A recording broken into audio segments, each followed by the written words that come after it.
Oke, udah. Eh, Assalamualaikum semuanya. Selamat datang di channelnya Confucius. Nah, hari ini kita kedatangan apa ya jawabnya? Tamu, Kamu. tamu atau teman jauh nih. Teman jauh ya. Ya, ya pokoknya seseorang lah, guys. Seseorang yang eh, kenalan saya itu kenalannya di komen Postingan. Instagram, Nah, ya. di komen Instagram. Jadi ya emang aneh-aneh aja lah pokoknya ada aja kenal dan eh Tahu ini kalau. ah, ah. Dan ini saya undang ke podcast. Oke, semuanya perkenalkan ini Mas Raka Al Hazimi, boleh diperkenalkan diri Mas. Oke, selamat malam para penonton channel Computerize. Nama saya Raka Lazimi. Saya lulusan Ekonomi Pembangunan dari Universitas. Saya itu lulus tahun 2019 sebelum COVID. Sebelum COVID. Iya, sebelum COVID. Aktivitas saya hari ini yaitu mengimplementasikan research paper ke dalam bahasa Python. Lalu saya pernah mengikuti dua kompetisi Shopee dan kompetisi BRI, dan tidak menang. Walaupun walaupun tidak menang, setidaknya saya bisa tahu masalah yang dihadapi dua perusahaan tersebut. Kalau di Ah, ah. Shopee itu mereka kesulitan untuk mengatasi masalah data dan data uh, barang produksi mereka. Sedangkan kalau di BRI itu mereka kesulitan mengatur data kepegawaiannya. Data Jadi PK. ya, Jadi gimana? Dilanjut Mas. ya, jadi di situ kita disuruh menghitung performa pegawai yang bekerja di sana. Hmm, lumayan, lumayan ya. Di BRI itu pegawainya ya Iya, banyak, jadi pasti pusing juga ya iya, itu. iya. Oke, Perlu. kalau rencana ke depannya Mas, Pan kira-kira ini masih jangka pendek ya. jangka pendek, Ya, nggak apa-apa. saya rencana mau cari kerja lalu dapat penghasilan. Dari penghasilan Penghasilan. tersebut Hmm, bisa saya investasikan untuk upgrade device saya saat ini seperti laptop, HP, lalu untuk mendapatkan akses ke aplikasi yang berbayar seperti platform cloud, contohnya Google Cloud lah. GCP ya, Ya, GCP. Oke, oke. Jadi begitu teman-teman. Ini Mas Raka. Tadi kalau misalnya teman-teman menyimak ya, Mas Raka tuh aslinya dari ekonomi pembangunan. betul, Tapi present activity-nya dia sekarang sibuk mengimplementasikan hasil research paper ke dalam model artificial intelligence. betul. Agak nggak nyambung, tapi yang akan kita bahas sekarang ya itu. Oke, Oke, jadi kenapa ngoding? oke. Alasan pertama, saya ngoding karena tidak bisa desain. Tidak bisa desain. Ya, tidak bisa desain. Saya merasa tidak berbakat dalam bidang seni. Hmm, Ya, saya belajar desain tapi gagal terus. Dan waktu itu saya berpikir, gimana kalau saya melakukan sesuatu yang bertolak belakang dari desain. Dan waktu itu yang saya pikirkan adalah coding. Dan hmm, hasilnya ya berhasil sampai seperti sekarang ini. hmm. Coding ya. Oke, tapi sebelum nyampe ke situ Mas, kenapa nggak ekonomi? Oke, kenapa nggak ekonomi? Sebenarnya saya masih mempelajari ekonomi ya, tapi dalam taraf yang minimal. Hmm, Saya belajar programming karena permintaan perusahaan pada bidang ekonomi itu lebih tertuju ke arah bidang akuntansi dan manajemen. hmm, Sedangkan ekonomi pembangunan seperti saya jarang hmm, sekali dicari. Yang spesifik mencari paling Badan Pembangunan Nasional atau Bappenas. Biasanya itu, dan itu pun juga tidak sering. Dan kalaupun saya ngelamar juga belum tentu lolos. Nah, jadi saya tambah-tambah skill lah belajar programming. Oke, jadi kalau misalnya saya summarize itu berarti eh, lapangan pekerjaannya itu kecil dan kompetisinya itu lumayan berat ya, Iya, lumayan berat ya. iya, Oh, oke. Setelah itu baru ke desain dan di desain nggak sukses baru ke coding. betul. Ya, benar. Ya, ya memang biasanya kayak gitu ya teman-teman ya saat kan kalau misalnya kita di desain itu kan biasa kan kreatif ya, kreatif thinking dan kalau misalnya kita coding itu kan biasanya lebih ke logika gitu. Jadi Oke, ya kayaknya kalau bisa dua-duanya mungkin agak sulit ya.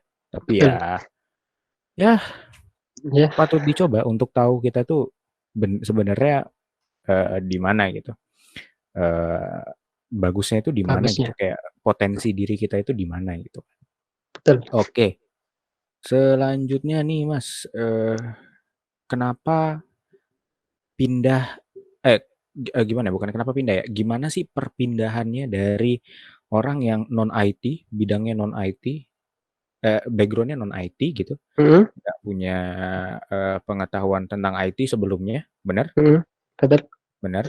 Terus ke benar. sekarang itu sebagai apa ya, programmer gitu atau mungkin software engineer gitu. Itu gimana sih transisinya? Apakah sulit? Apakah intimidated atau gimana itu?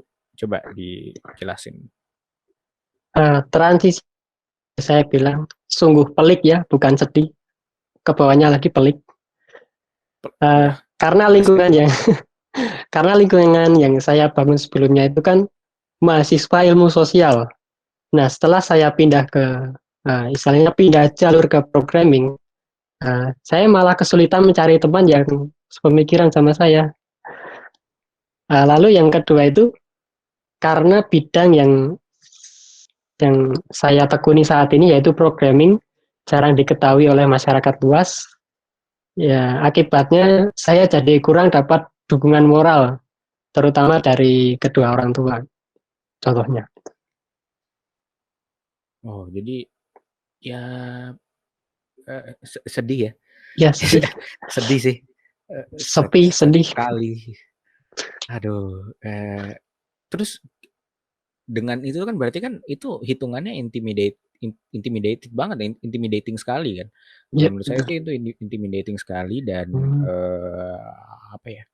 Dan itu kayaknya lumayan bikin stres tuh gimana cara ngakalinnya biar nggak sesetres itu. Pasti Oke, itu stres kan? iya Pasti stres. stres.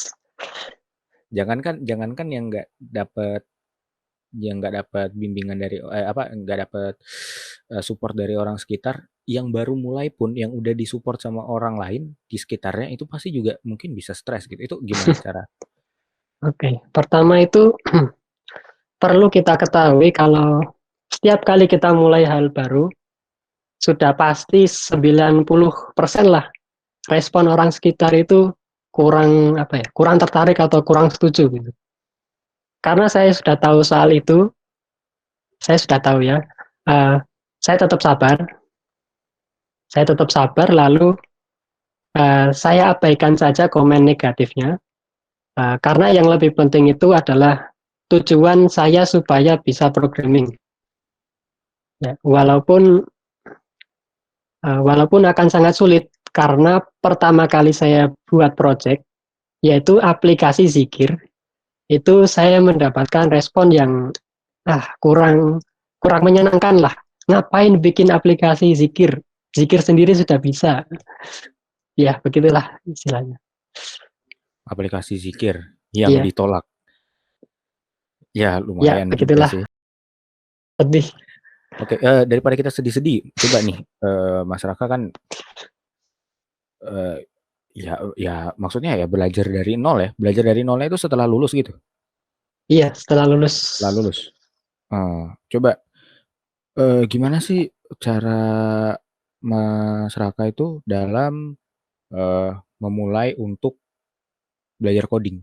Kira-kira apa aja sih yang dibutuhin atau apa aja sih yang harusnya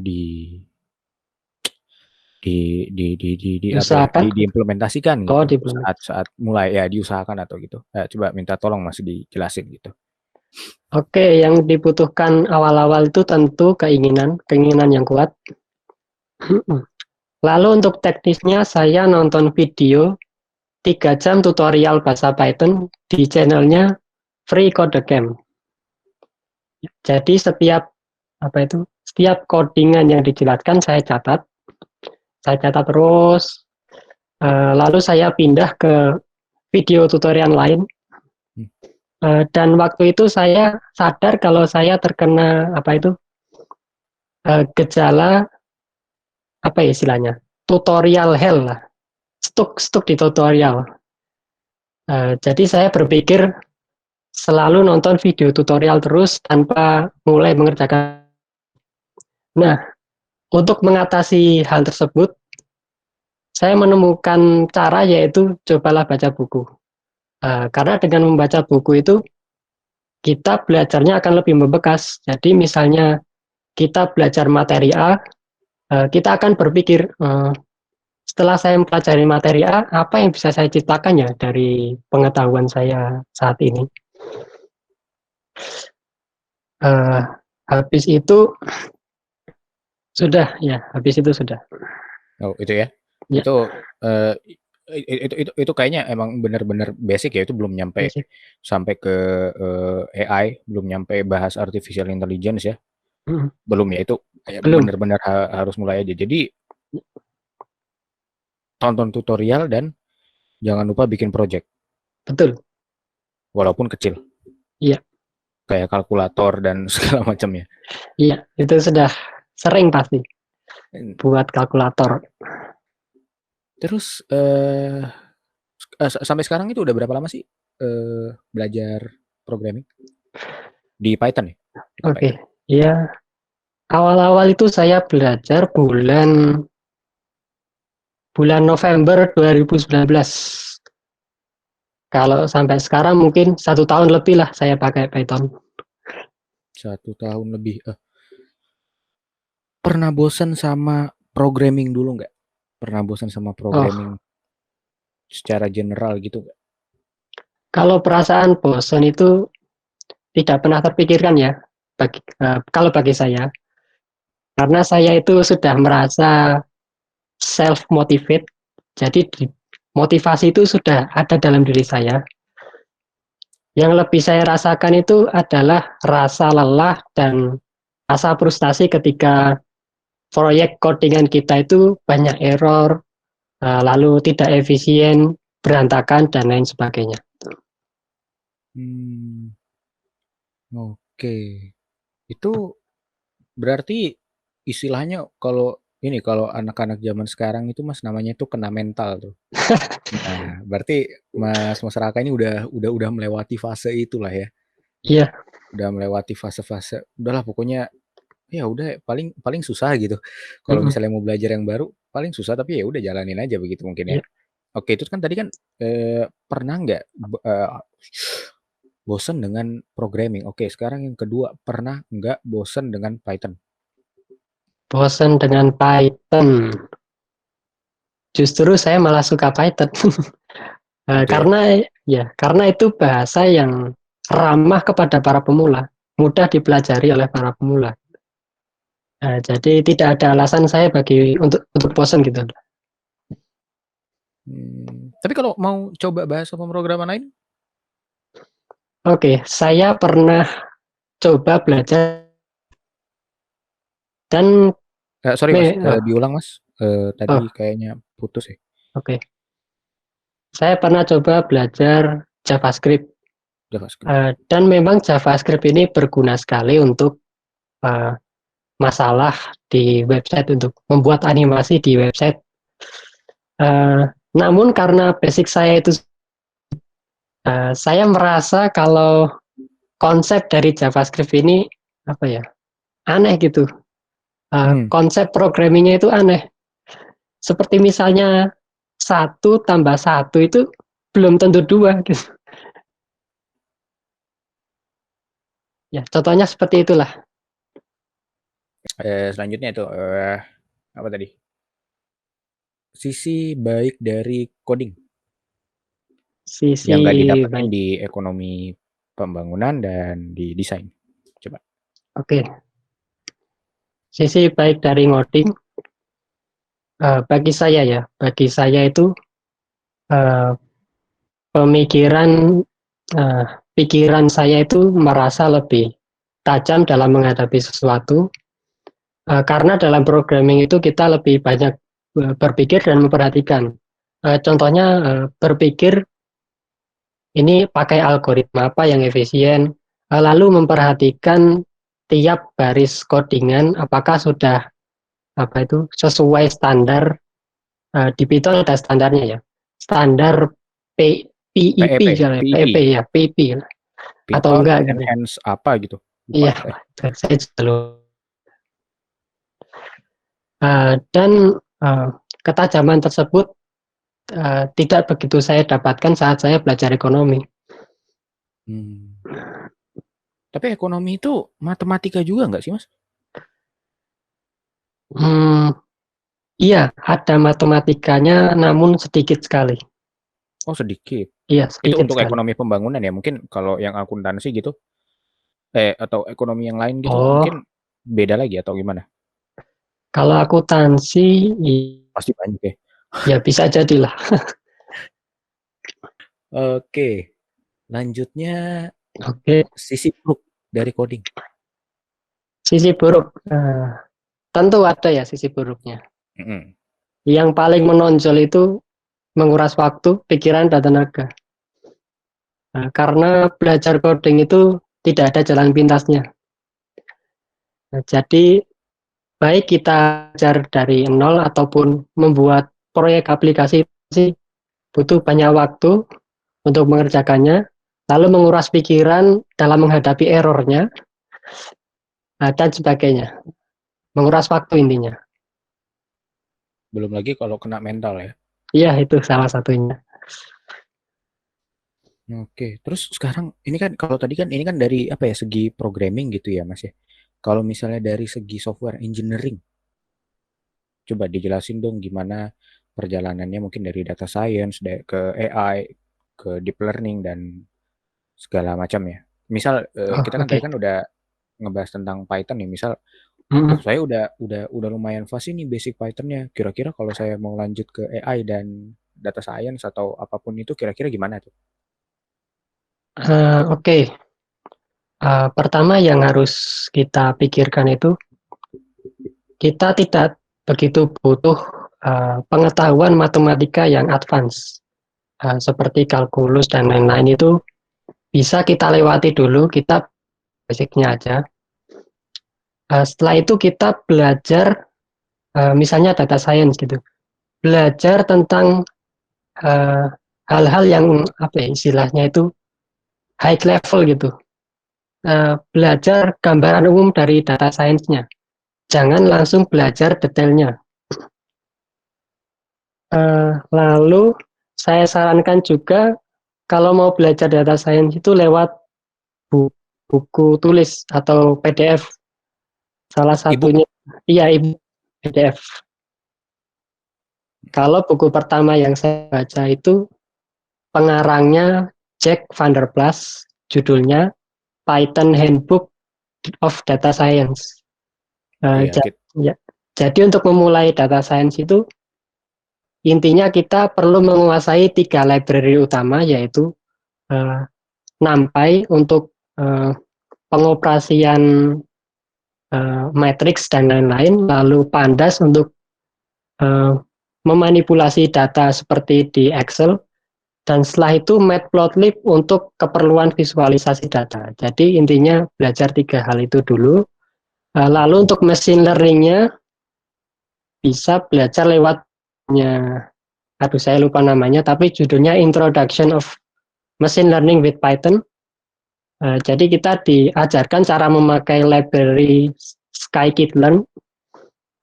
Nah, setelah itu kalau dirasa sudah paham lah, minimal machine learning, kita bisa lanjut ke deep learning yang lebih sulit. Nah, karena saya sudah istilahnya melewati tahap itu, kini saya di tahap mengimplementasikan research paper gitu. Research paper itu yang seperti apa Mas? Yang IEEE gitu-gitu?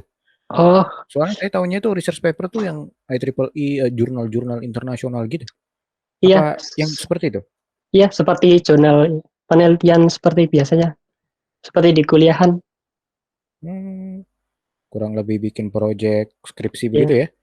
iya. Biasanya kan project skripsi kan ya implementnya itu gitu kan. Oke. eh mungkin itu terus apa lagi ya? Jack Van der Plas itu yang bukunya yang gambar komodo itu ya. Reptil pokoknya lah. Reptil Saya ya. juga nggak tahu itu komodo. Ya pokoknya yang itu ya guys ya. Kalian baca aja eh, buku-buku yang seperti itu gitu. Oh sama, kira-kira secara non teknikal kira-kira skill apa sih yang dibutuhin buat programming? Non technical ya. Non technical. Aduh, non technical itu paling Bahasa Inggris. iya bisa jadi sih bahasa Inggris. Bahasa Karena Inggris ya. sintaksnya itu ya eh, kebanyakan pakai bahasa Inggris lah. Bukan semuanya sih pakai bahasa Inggris. Lalu apa itu? Jiwa seni menyusun codingan juga perlu. Jadi Hmm. ketika kita nulis codingan itu tidak berantakan lah. Karena kan sejatinya kita misalnya menulis skrip itu untuk dibaca oleh manusia gitu, bukan diri kita sendiri. Uh, Apalah gunanya kita apa itu menulis codingan kalau yang bisa baca cuma kita aja. Mm-mm. Lebih parah lagi kalau kita yang bikin kita yang nggak bisa baca itu nggak Wah iya ketolong. iya iya iya iya. Iya. Eh, terus kira-kira untuk ini biasanya banyak pertanyaan-pertanyaan dari teman-teman tuh. Kayak misalnya laptop apa sih yang bagus buat programming gitu. Laptop yang bagus ya. Iya. Apa equipment ya? Atau apa ya? Ya benda-benda itu yang you know lah. Oke, kalau kalau dari sudut pandang saya, laptop yang CPU-nya kuat seperti AMD Ryzen, laptop yang RAM-nya banyak, istilah banyak ya, banyak sekitar 8 giga lah. Kalau 4 giga itu sudah apa ya, ketinggalan lah, masih kurang, minimal 8 giga sekarang. Itu paling minimal. Lalu usahakan eh, yang GPU, graphic processor unitnya juga kuat gitu, seperti apa ya, seperti Nvidia Titan, Nvidia bisa Titan. Oh seperti ya yang Titan itu TI bagus. ya. tiga TI ribu lah, tiga tiga ribu ribu berapa delapan puluh gitu. lupa saya. Wah, sebenarnya nggak juga sampai situ sih Mas, cuman Iya sih. ya itu kayaknya mahal sekali Iya, sih. Cuman ya ya ya mungkin bisa juga sih buat teman-teman yang lebih ke game development pasti kayaknya butuh itu deh. iya sih. Butuh performa sih sebenarnya. Butuh performa ya. Apalagi kalau misalnya machine learning dipakai nggak? Kepake ya kalau misalnya Iya, ini sekali kepakai sekali. clustering segala macam Iya, gitu-gitu. karena operasi matriks atau eh, istilahnya tensor gitu butuh komputasi secara paralel gitu. Jadi tidak bisa pakai CPU. Semakin lama kalau pakai CPU. Sebentar, ini sedikit sih Mas. Tensor Oh, itu matriks di dalam matriks kan. iya betul. Kalau matriks itu kan satu doang. Kalau Hmm. di bawahnya tensor apa? Maksudnya kalau di bawahnya tensor itu matriks, di Matriks. bawahnya matriks vektor. Oh, vektor. Ya, Ya, gitu. Ya begitu ya guys ya. vektor Saya skalar lah. kurang. Oh, oh, Ada oh. lagi ya. Hmm. Iya. Itu saya pernah pelajarin sih di fisika. Hmm. Fisika. Kami S1 teknik komputer dapat fisika dan saya dapat jelek sih di fisika. Ya, nggak usah dibahas lagi Iya, fisika itu. tidak masalah, tidak masalah. Oke, apalagi ya? Mungkin eh, udah cukup sih Mas. Kalau Oh, menurut saya oke. sih, coba mungkin eh, pesan-pesan apa yang mau disampaikan buat teman-teman yang mungkin non teknik dari background non IT, mahasiswa baru, atau memang yang udah lulus tapi pengen belajar komputer lagi, atau mungkin siapapun itu ya, atau mungkin ada anak 9 tahun yang pengen belajar Python gitu. Kira-kira apa sih? Ada bujangan gitu nggak? Wes. Oke. Ini ya, saya tidak bermaksud untuk mengecilkan hati kalian, tapi perlu kita ketahui kalau programming itu sulit. Nah, ketika kita sudah tahu kalau programming sulit, namun kita masih ingin belajar, uh, maka belajarlah. Karena semakin kita belajar, hal yang dulu kita, hal yang dulu kita anggap sulit, bisa saja kita kita kuasai. Uh, dan rasa puas akan memahami hal yang dulu kita pikir sulit itu rasanya sungguh nikmat. Coba saja. Oke. Intinya ketagihan ngoding dulu gitu ya. Ya memang sulit guys. Ngoding itu saya akui sulit. Tapi akan lebih sulit lagi kalau kalian mempelajari low level suatu hari nanti ya. Itu sulitannya luar biasa. Oke, selanjutnya sih mungkin ini sesi penutupan sih Mas. Tadi kan ngomong banyak tuh tentang project-project dari Zikir segala macam. Coba kita bedah projectnya Mas Raka yang udah jadi, yang di GitHub atau dimanapun itu. Coba bisa di share screen aja Mas, monggo. Oke, sebentar saya share dulu.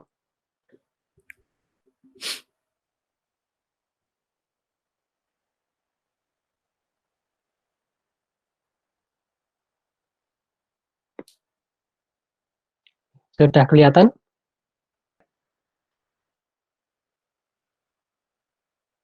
Pertama-tama di website portofolio saya dulu. Maka lagi ini, Portofolio. ya, Ini website portofolio ini berarti ini ya Mas ya. Ini page page static kan kalau di GitHub ini. iya, page static. Berarti backend-nya di somewhere ya. Iya, di somewhere lah. Nah, Dan, dan pakai Python. dan pakai Python ini. CSS, JavaScript, HTML, Python untuk Ya, project. Coba Mas. oke, kita ke project. Nah, jadi ini ada 3 project yang kita lihat yang sudah selesai dulu, yaitu text summarization. Nah, jadi seperti namanya itu, text summarization atau peringkas teks. Ya, jadi dia bisa meringkas artikel uh, ke dalam kalimat yang penting. Ya, jadi kita bisa ambil ide pokok dari artikel tersebut. Ya, kita coba comot berita ini.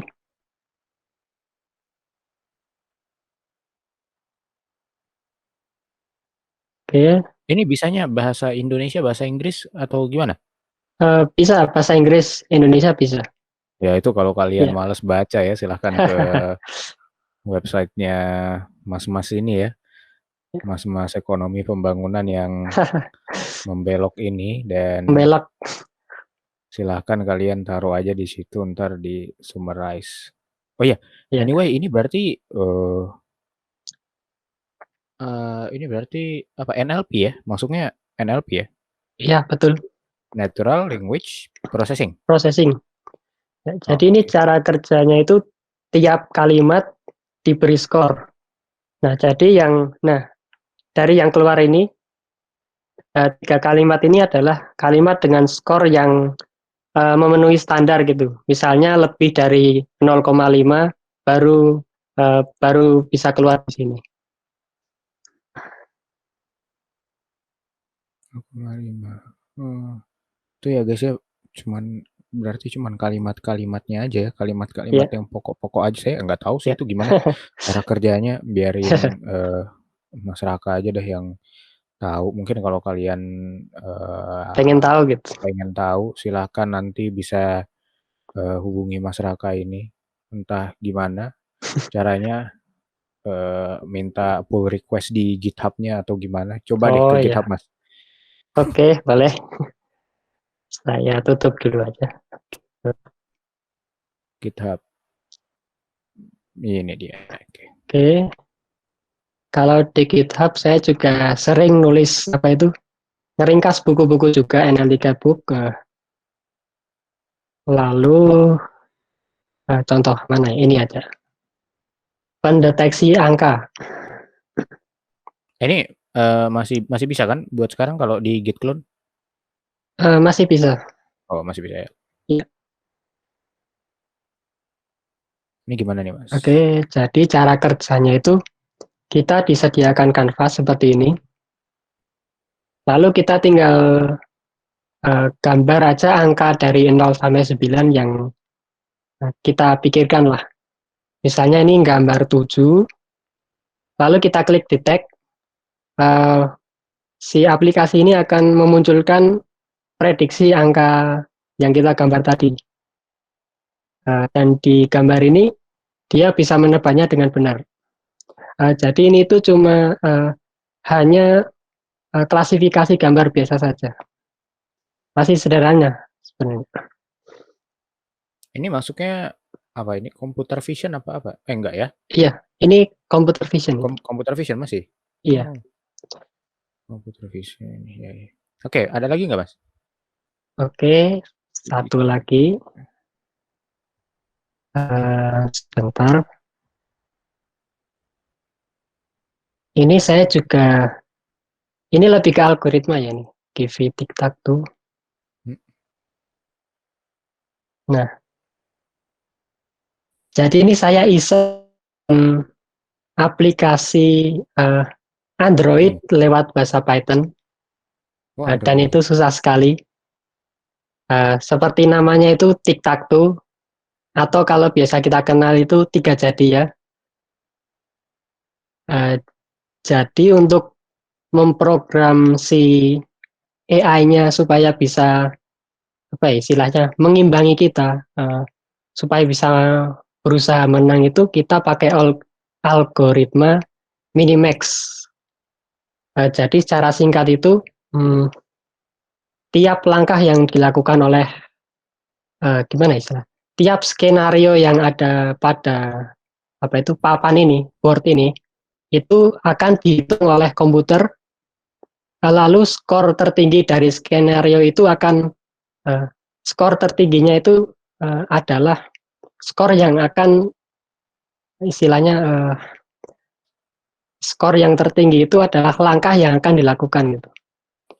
Misalnya kalau kita pilih pojok kanan skornya 0,1, pilih pojok kiri sini skornya 0,9, maka AI-nya akan milih yang pojok kiri. Begitu juga seterusnya. Apakah teman-teman mengerti? Ini agak sulit ya. Iya. Tapi kalau misalnya teman-teman yang di AI pasti ini udahlah ini sepele mungkin buat kalian. Cuman buat saya ini sulit sekali Iya sih. karena saya tidak di situ mainnya. Oke, ada lagi nggak, Mas? Oh, lagi oke ada. Sebentar. Nih yang terakhir nih, 3 Terakhir. aja. Biar Oke. orang-orang kalau misalnya mau ke GitHub aja lah. Sebenarnya ini proyek yang saya bilang kurang berhasil ya. Kita lihat dulu. Jadi ini saya buat model untuk memprediksi kasus COVID. Sebentar, nunggu loading dulu. Jadi ini, aduh, reload sebentar, reload. Apa ini Jupyter Notebook ya? Iya, Jupyter Notebook. Jupyter Notebook itu bisa di view di GitHub nggak sih? Seperti Bisa sih. di parse Iya, sendiri kayak Markdown gitu. seharusnya bisa sih. Pakai collab saya aja. Oke. Jadi singkatnya itu model ini memprediksi kasus COVID pada hari setelah berdasarkan data-data pada hari-hari Sorry Mas, sebelumnya gitu. Oh, Bisa diulang? Gimana oke. tadi? Ini Jadi apa? intinya prediksi COVID ini berdasarkan data-data pada hari sebelumnya untuk memprediksi kasus COVID pada hari berikutnya. Uh, jadi karena ini agak rumit ya, ini saya visualisasikan juga datanya. Lalu prediksinya itu saya taruh agak ke bawah. Nah ini saya ngelatih modelnya pakai learning. Nah lalu prediksinya itu ada di bawah sendiri. Nah ini bisa prediksinya cocok lah, agak mirip lah grafiknya. Lalu di bawah sendiri. Nah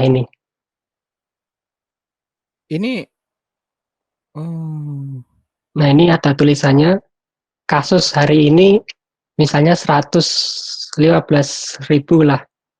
itu di mana? Di ini apa sih Ini cakumannya oh apa? ini Indonesia Ah, ini. Indonesia. Iya. Eh, ambil Lalu datanya dari dari Kaggle, platform data science. oh ya, hal-hal yang saya nggak tahu lagi ya. Nah, Ini kalau misalnya dijalanin sekarang bisa. dijalanin sekarang sepertinya tidak bisa karena apa itu? Si pemasok datanya itu sudah berhenti ya. Jadi ini Oh, kan cuma kalau dilihat dari bulannya itu 08 tahun lalu. Agustus. Jadi iya, pemasok datanya itu entah kenapa kok tiba-tiba berhenti gitu. Jadi proyek saya juga ikut berhenti. Oke, Sayangnya sih seperti itu. coba di scrap dari ini aja Mas, dari webnya COVID. Web. Pernah saya coba tapi masalahnya itu eh, datanya itu beda-beda. Saya juga bingung. Dari Kemenkes dan sumber lain itu saya total jumlahnya malah beda. Jadi daripada takut bias, saya hentikan aja lah. Oh, gitu. Ken, ya, kendala lah istilahnya. Tapi ya seenggaknya udah bikin modelan kayak gini udah menurut saya pribadi sih udah GG banget ya, udah GG juga sih. Cuman ya udahlah. Oke, terakhir Mas ke LinkedIn. Oke, Nih mungkin LinkedIn, ada oke. Mas Mbak atau Bapak Ibu yang berminat untuk tuh ada tulisannya terbuka untuk ya, Iya, terbuka untuk. Jadi data analis lah. silahkan ya. Ya, Nggak perlu diperjelas lagi ya. Kalau mau diperjelas lagi silahkan di rewind aja ini videonya. iya. Eh, oke, ada yang masih mau ditambahin lagi nih mungkin? Ditambahin lagi, mungkin sebentar. Tidak ada yang sudah cukup. Ini juga cuma sertifikat Python biasa gitu. Oh, Jadi ini saya dapetin lewat ini ya, namanya Testdom. Jadi saya diberi itu soal problem solving gitu, lalu disuruh selesaikan lewat Python. Dan apa itu syarat untuk dapat sertifikatnya itu saya harus top berapa ya? Tertinggi sekitar 20% secara global lah. 20% secara global. Iya. 100%-nya itu berapa orang?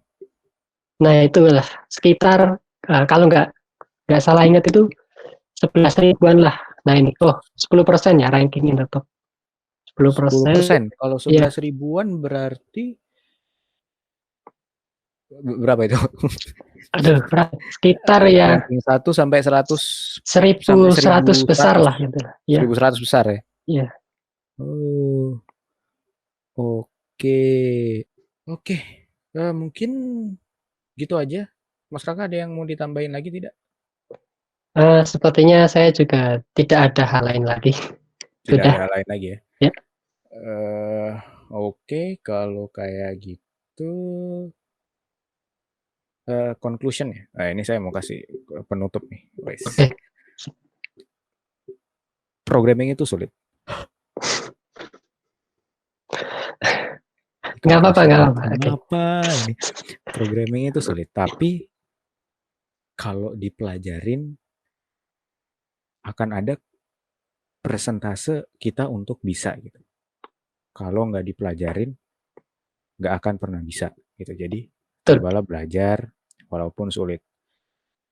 Nggak sulit sih sebenarnya, itu biasanya cuma di sini aja dan memang belum nyampe aja logiknya, belum ketemu logiknya aja. Kalau udah ketemu logiknya paling ya bisa kembangin lagi sih.